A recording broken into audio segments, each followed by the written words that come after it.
Where do things stand right now on Capitol Hill? Earlier in the week, we got the impression with House Speaker John Boehner and House Majority Leader Eric Cantor, two important Republican officials, coming out in favor of these strikes. There was an idea that maybe momentum was shifting for the president, but I feel like we're ending the week on a different note.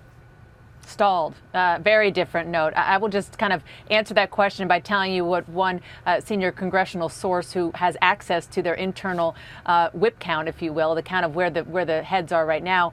The answer was it's completely up in the air. It could go either way. That's not where the president wants this to be right now, a week after they, in the words of the White House, flooded the zone. Unbelievable amount of people here coming and briefing in a classified way, in a public way, phone calls being made. It has been unbelievable. And even after that, and especially members of the president's own party, there are still so many undecided members because for lots of reasons, not the least of which is what they're hearing from people back home, which is do not do this. Even those people who are elected in districts where the president won overwhelmingly, they're saying do not do this. We don't care how much we support the president. It's the wrong way to go.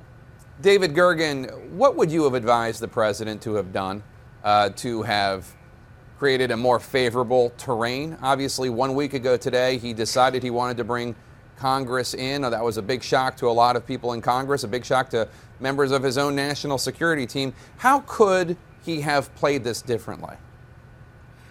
Good question. I think that had he thought ahead, international relations is like playing three-dimensional chess. You really have to think ahead to the moves, not just this move, but 3 or 4 moves down the road. And it's clear, had the president decided early on that he was going to go to Congress, it would have saved him a lot of trouble. They wouldn't have had that negative vote in Parliament, for example, in the British Parliament.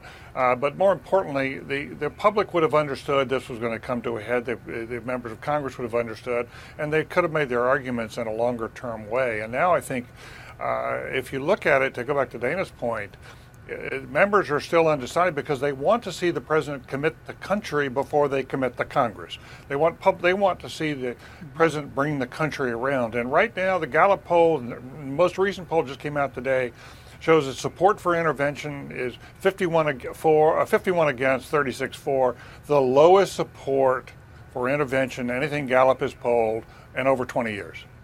Ari Fleischer, former Bush White House press secretary, I want to play for you something President Obama said last year. Let's take a look.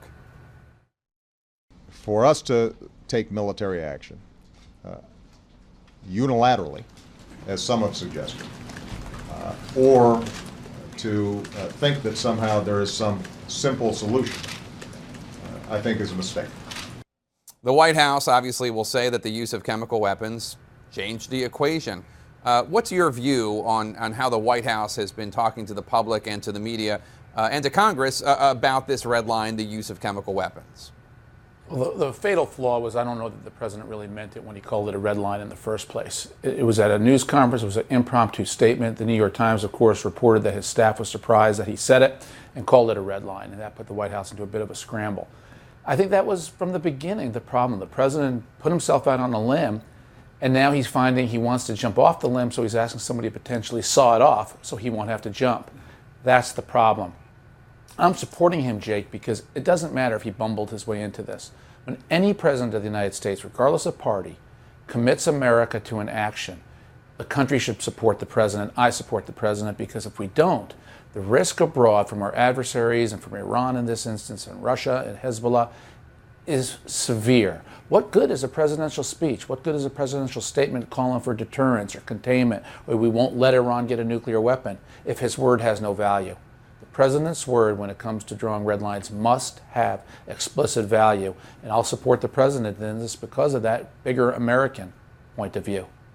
Dana Bash, the president has Speaker Boehner, Democratic leader Pelosi on his side. Clearly that's not enough to make this an easy win. How involved is the president himself going to have to personally be in trying to persuade members of Congress? We hear about Biden being involved, Dennis McDonough, the chief of staff, being involved, others. But how much does President Obama actually have to roll up his sleeves and meet in face-to-face with members of Congress and the Senate? Well, considering how much is on the line for him, it would be shocking if he didn't do more than he's ever done before. I mean, it should make healthcare look like, child's play with regard to lobbying, because he's got to do it on both sides of the aisle in a big, big way. The problem for the president, Jake, and you well know this, you covered him for a long time, is that he doesn't have great relationships here on Capitol Hill. Never mind the Republicans, the very Democrats who are reluctant because of what they're hearing back home and because of their natural state of being kind of against going to war.